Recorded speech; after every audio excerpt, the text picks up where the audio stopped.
This chilling tale takes place in the town of Phong Dien, within Phong Dien District, Cantho City, in July 2023.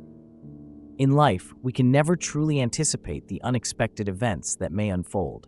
What matters most is maintaining enough composure and wisdom to make the right decisions. Many have fallen victim to heinous crimes, but out of fear or concern for the family's reputation, they chose silence, opting not to report to the police. And by the time everything spiraled out of control, regret was no longer of any use. The case we're about to delve into today clearly underscores the importance of self-protection from the start. This is a story everyone should hear at least once in their lifetime. Hello, welcome to Horrifying Obsession, where we bring you terrifying, haunting stories from all over. Let's dive in to discover what really happened in the mansion at number 45 in Phong Dien and why a young woman found herself facing unimaginable, fateful decisions. At around 3 p.m. on July 25, 2023, a part-time cleaner, as usual, arrived at the mansion located at number 45, Nguyen Thi Minh Khai Street, Phong Dien. This cleaner, named Mrs. Bay, was in her 50s. As she reached the front door of number 45, she rang the bell as usual and waited for the homeowner to let her in. The owner of this house was Trần Văn Thành, the director of a large local garment manufacturing company. He frequently appeared in various business magazines, so he was quite well known. Mr. Than was known to be rather cold and formal with everyone, but he often gave extra money to Mrs. Bay, which left her with a fairly good impression of him. On most days, the door would open after a single press of the doorbell, but today, despite ringing it multiple times and waiting for nearly half an hour, the door remained closed. Sensing something was wrong, Mrs. Bay took out her phone to call Mr. Than's number, which the company had provided her. Though the phone rang, no one answered. Feeling uneasy, Mrs. Bay reported the situation to her manager at the company, seeking further instructions. Just then, a woman approached. Seeing Mrs. Bay standing at the front of the house, she asked what was going on. After learning that Mrs. Bay was the cleaner and couldn't reach Mr. Than, the woman opened the gate and accompanied Mrs. Bay into the house. This woman turned out to be Mr. Than's wife, Mrs. Nguyen Thi Mai. Usually, Mrs. Mai was abroad traveling, rarely at home, so this was the first time Mrs. Bay had seen her. As the two women entered, they noticed that the main door inside the house was ajar. Mrs. Mai called out to her husband, but there was no response. Growing increasingly uneasy, they decided to split up and search the house. While Mrs. Bay was still in the backyard, she suddenly heard a piercing scream from Mrs. Mai, coming from the master bedroom. Rushing over, Mrs. Bay was horrified to find Mr. Than lying face down on the bed, blood soaking through the sheets beneath him. His face was pale, and his eyes were wide open, filled with a haunting terror. Not far away, Mrs. Mai was sitting on the floor, screaming in shock. Finally, it was Mrs. Bay who made the call to the police and informed the company of the incident. Within 20 minutes, the Phong Dien District Police arrived at the scene. They immediately cordoned off the mansion and began taking statements from the two women who had discovered Mr. Than's body in the master bedroom. Forensic experts started a preliminary examination. They initially found no signs of struggle or physical altercation on the victim's body, only a single stab wound to the chest, the fatal wound. The victim was only wearing a bath towel. In the bedroom, there were many roses and candles, and on the table were two half-empty glasses of wine, indicating that before his death, the victim had been expecting someone in this room. Moreover, it seemed likely that the two shared a romantic relationship. The police collected all evidence at the scene, but aside from items like a watch, wallet, and necklace, they couldn't find the victim's mobile phone. According to Mrs. Bay, she had been able to call the victim earlier, but now when the police tried, the phone was out of service. This suggested that the perpetrator might have realized the body had been discovered and had disposed of the phone. The question arises, why did the perpetrator take only the phone, leaving other valuable items behind? Could there be a secret within the phone that the perpetrator didn't want anyone to discover?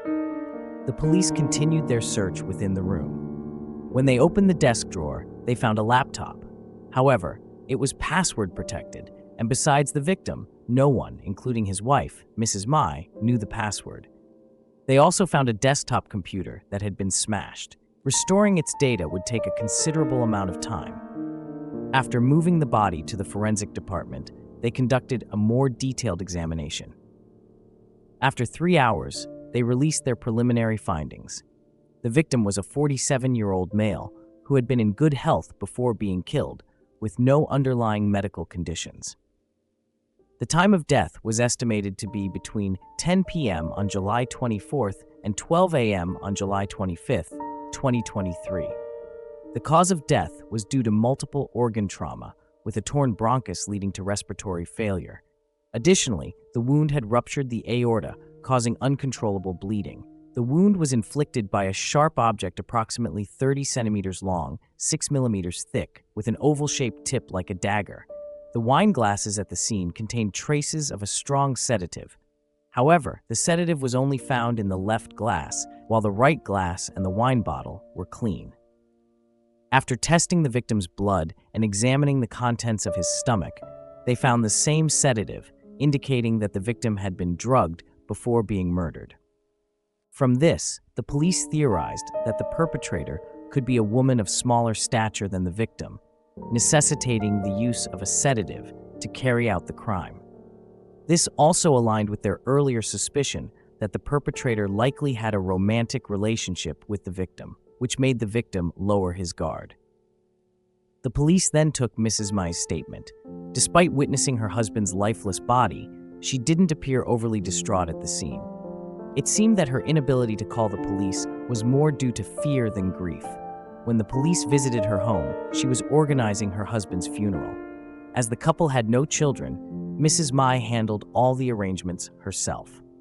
When the police arrived, she paused her duties and cooperated with the investigation. When asked about her marriage, Mrs. Mai appeared uncomfortable, but eventually agreed to speak in the interest of finding her husband's killer. Mrs. Mai and Mr. Than had been married for nearly 22 years. In the early years, Mr. Than's family was impoverished, while Mrs. Mai's family was among the wealthiest in the region. Her parents disapproved of the marriage, but driven by youthful passion, she defied them and married Mr. Than. They moved away and started from scratch.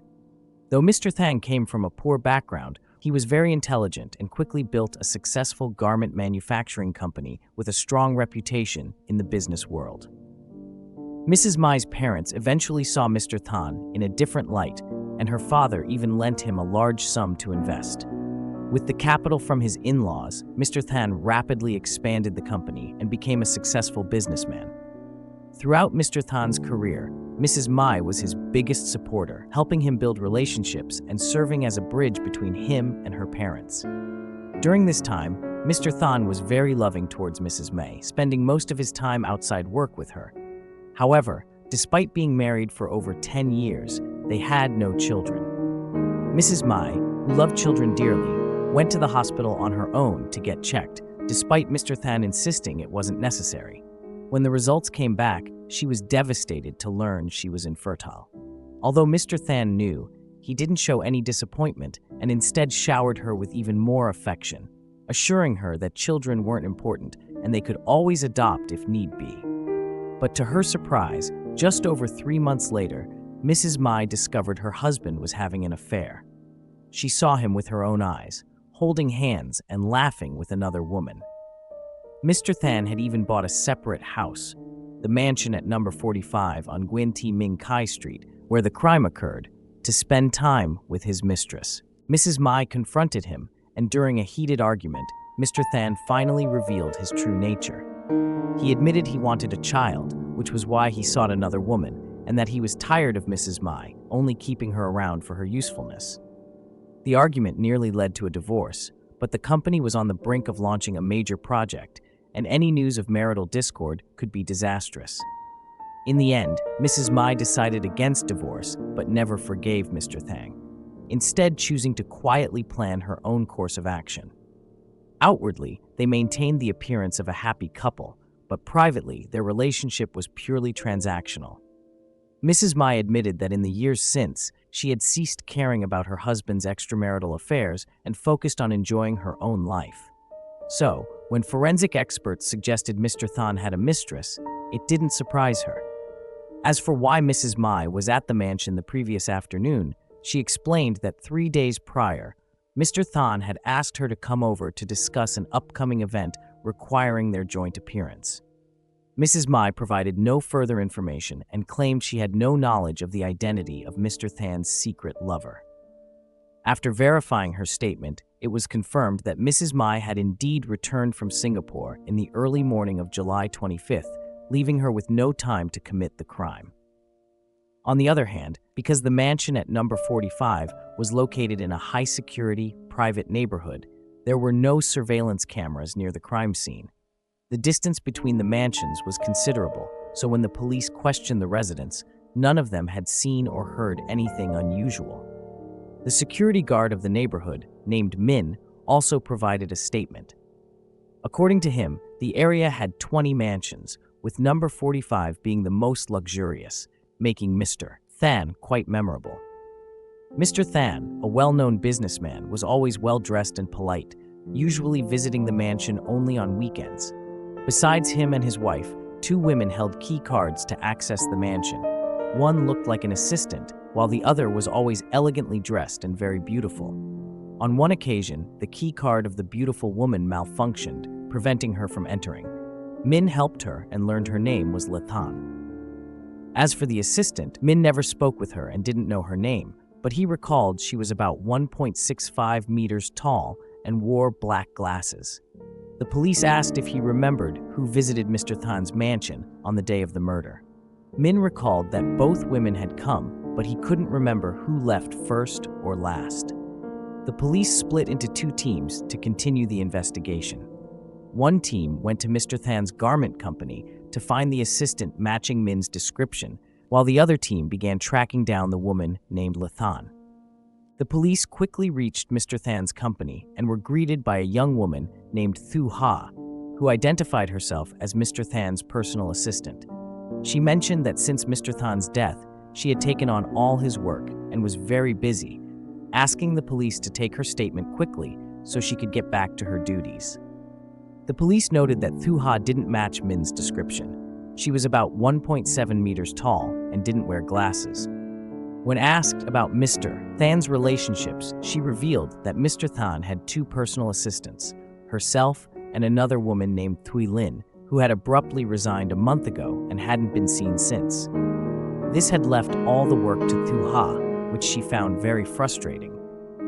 Additionally, Thu Ha had only been with the company for just over half a year, with limited interaction with other employees.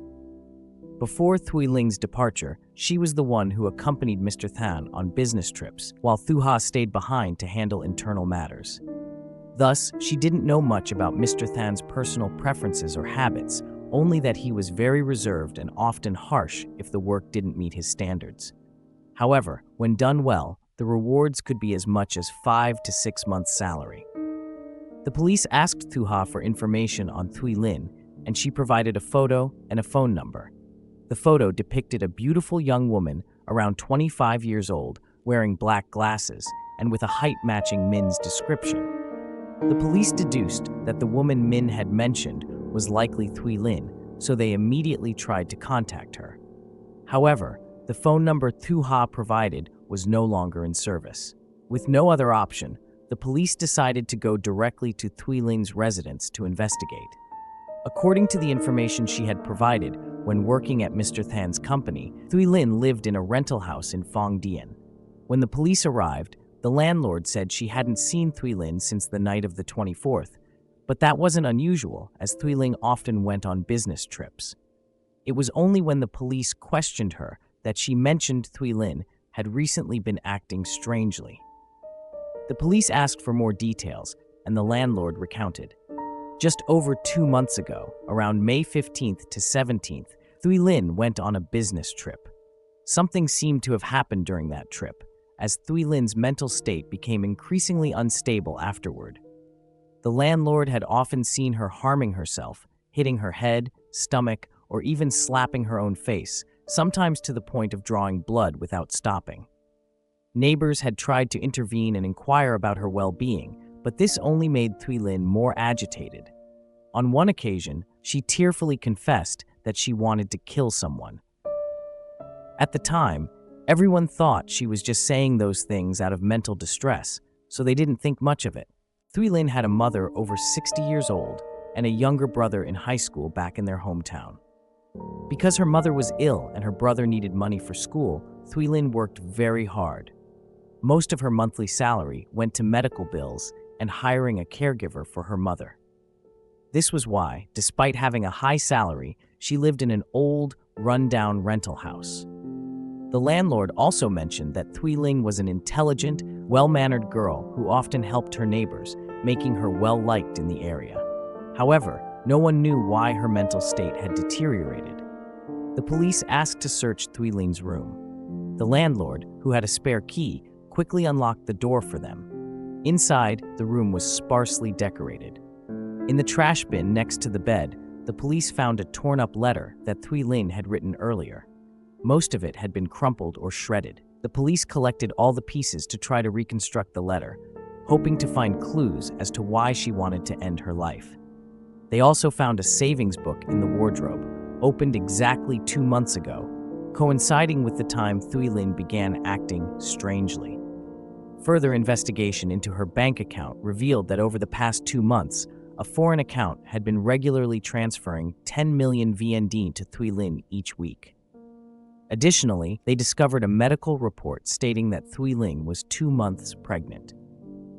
With the information they had gathered, the police had enough reason to suspect that Thuy Linh's pregnancy and desire to end her life were connected to Mr. Thanh, and that she might be the one who killed him. The most urgent task now was to find Thuy Linh to verify their suspicions and take her statement. Meanwhile, the other team located the woman named Lê Thanh at a bar in the city. When the police arrived, she was still enjoying herself with friends, completely unaware that Mr. Thanh had been murdered. It wasn't until she was taken to the station for questioning that she panicked, thinking the police suspected her of killing Mr. Thanh. Lê Thanh admitted that she was Mr. Than's mistress. They had been together for nearly a year. During that time, she lived comfortably and never worried about another woman competing for Mr. Than's affection. But recently, for some unknown reason, Mr. Thanh suddenly changed. He was no longer affectionate and often became irritable, distant, and expressed a desire to break up. Lê Thanh confronted him, but Mr. Thanh only gave vague answers. Determined to hold on to her cash cow, Lê Thanh planned a surprise for Mr. Thanh on the evening of July 24th. She arrived early at the mansion, decorating it with flowers, candles, and wine, waiting for Mr. Thanh to return. She waited from 7 p.m. until after 10 p.m., but there was no sign of him, and he wasn't answering his phone. Around 11 p.m., Mr. Thanh finally arrived. But instead of being touched or happy with the effort she had put into the surprise, he angrily argued with her and even kicked her out of the house. Humiliated, Lê Thanh left in a huff. As she was leaving, she saw Thuy Linh, Mr. Than's assistant, arriving. Still furious, Lê Thanh shoved Thuy Linh before storming off. Mr. Thanh witnessed this and rushed to help Thuy Linh up, slapping Lê Thanh hard across the face. This slap made Lê Thanh vow to leave Mr. Thanh for good, never to return to the mansion at number 45. That's why she only learned of Mr. Than's murder when the police found her. The police then asked where she was between 12 and 1 a.m. on July 25th. After thinking for a moment, Lê Thanh said she was drinking with friends at the bar where the police had found her.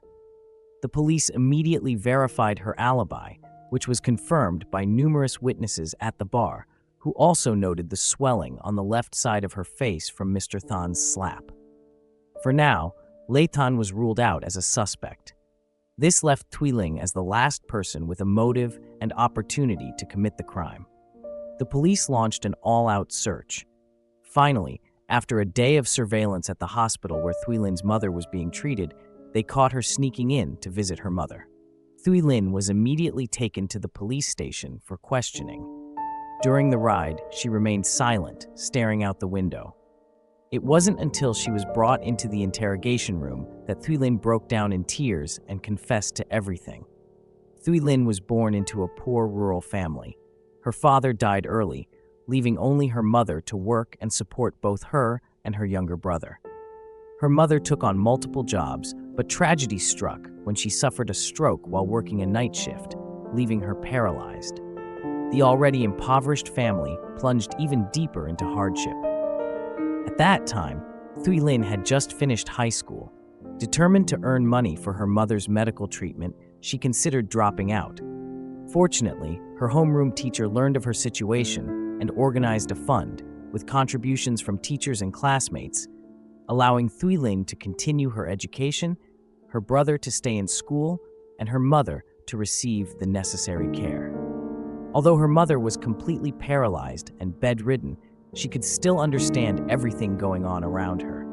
Whenever Thuy Linh felt overwhelmed or under pressure, she would visit her mother at the hospital, finding solace in her mother's gentle gaze.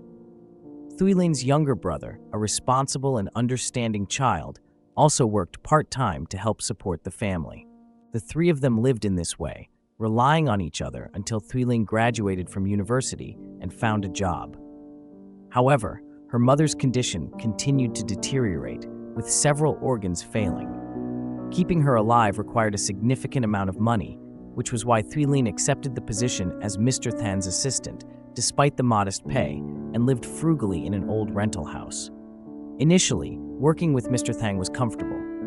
He treated his employees well and frequently offered financial assistance to Thuy Linh, making her gradually lower her guard and trust her boss completely. But 2 months ago, on May 17th, Thuy Linh accompanied Mr. Than on a business trip to Lam Dong province. As usual, they booked 2 adjacent rooms in a familiar hotel. Around 9 p.m. that evening, Thuy Linh and Mr. Than met a client for dinner at a restaurant in the city center. After more than an hour of entertaining, Thuy Linh, feeling unwell that day, excused herself to a corner where she fell asleep without realizing it. Her head felt dizzy, her body weak, as though someone had drugged her drink. Around 11 p.m., the dinner ended. Mr. Than escorted the client out, then carried the unconscious Thuy Linh to a taxi back to the hotel. Since they were regulars at the hotel, the receptionist, Hui, recognized them and offered to help Mr. Than bring Thuy Linh to her room, but Mr. Than declined. Concerned, Hui contacted a staff member on the 3rd floor, where Thuy Linh's room was, to monitor the situation. Hui watched the security footage and saw that Mr. Than didn't take Thuy Linh to her room, but instead carried her into his own room. Sensing something was off, Hui asked the staff member to knock on Mr. Than's door, hoping to have Thuy Linh return to her own room. But no matter how many times they knocked, Mr. Than didn't open the door. At the time, Hui assumed Thuy Linh was simply drunk, and with Mr. Than helping her, there was no need for alarm. After all, they had stayed at the hotel many times before, and nothing like this had ever happened. At around 4 a.m. the following morning, Thuy Linh woke up, startled to find herself naked in Mr. Than's room. She quickly got up, saw Mr. Than sleeping on the sofa nearby, and noticed her clothes scattered around the room. Faint memories of the previous night surfaced. She vaguely remembered Mr. Than undressing her, but she had no recollection of what happened afterward. Thuy Linh hastily dressed and ran back to her room, locking herself in the bathroom to check for any signs of assault. However, she was on her period at the time, and there were no obvious physical signs, so she couldn't be sure whether she had been violated. At 7 a.m., Thuy Linh confronted Mr. Than, demanding to know what had happened the previous night. Mr. Than calmly explained that she had passed out drunk. Her room key was missing, so he had no choice but to bring her to his room. When she asked why her clothes had been removed, he replied that she had vomited on herself, so he helped her undress. He assured her that nothing inappropriate had occurred, and he had slept on the sofa, not in bed with her. Uncertain about what had really happened, and without concrete evidence, Thuy Linh didn't report the incident to the police. She chose to keep quiet and observe, not wanting to jeopardize her family's main source of income. The company was also preparing to go public, and any scandal could seriously impact the IPO, causing major financial losses, consequences Thuy Linh couldn't afford to bear. But on around May 20th, as the business trip ended, Thuy Linh entered Mr. Than's room to retrieve some documents and accidentally saw a video playing on his phone. The video showed Mr. Than assaulting her while she was unconscious. He had intentionally recorded her face as if to warn her that if she ever spoke out, he would post the video online for everyone to see. Devastated, Thuy Linh immediately contacted Huy, requesting to view the hotel's security footage from that night. It clearly showed Mr. Thanh carrying her, unconscious, into his room, contrary to his claim that he couldn't find her room key. Furious, Thuy Linh confronted Mr. Thanh, but without solid evidence, he denied the assault and threatened to sue her if she spread any rumors. Undeterred, Thuy Linh threatened to use the situation to tank the company's stock price if he didn't give her a satisfactory explanation. Faced with her firm stance, Mr. Thanh reluctantly offered her a large sum of money to cover her mother's medical expenses on the condition that she quit the company and never reveal the incident. To save her mother, Thuy Linh agreed, but the psychological trauma was too much for her to bear. She became increasingly depressed, haunted by the knowledge of what had happened and the shame of taking money and keeping silent. Her depression worsened until she noticed something was wrong with her body. Her period was significantly delayed. She decided to go to the hospital and was shocked to learn she was pregnant. Unfortunately, while at the hospital, she ran into Mr. Thanh, who also discovered her pregnancy. His attitude changed completely. No longer threatening, he now tried to convince her to keep the baby. But Thuy Linh was on the brink of collapse. Not only had she been raped, but she was now carrying the child of the man she hated most. This realization pushed her to the brink of suicide. However, as she faced the bottle of sleeping pills, she realized she couldn't die alone. She decided to take down the man who had destroyed her life.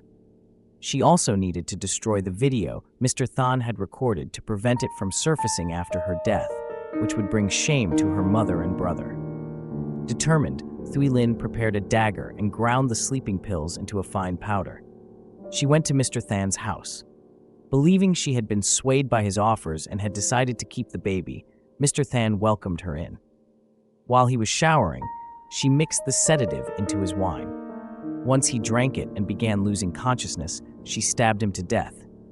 Afterward, she smashed his desktop computer and took his phone before leaving the scene. She didn't plan to escape. Instead, she wanted to say goodbye to her brother and mother before ending her own life.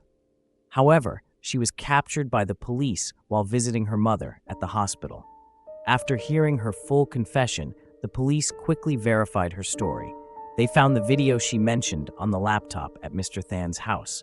The hotel receptionist, Huy, also confirmed her account, providing the security footage from the night she was assaulted. Finally, Thuy Linh handed over the murder weapon and Mr. Than's broken phone to the police.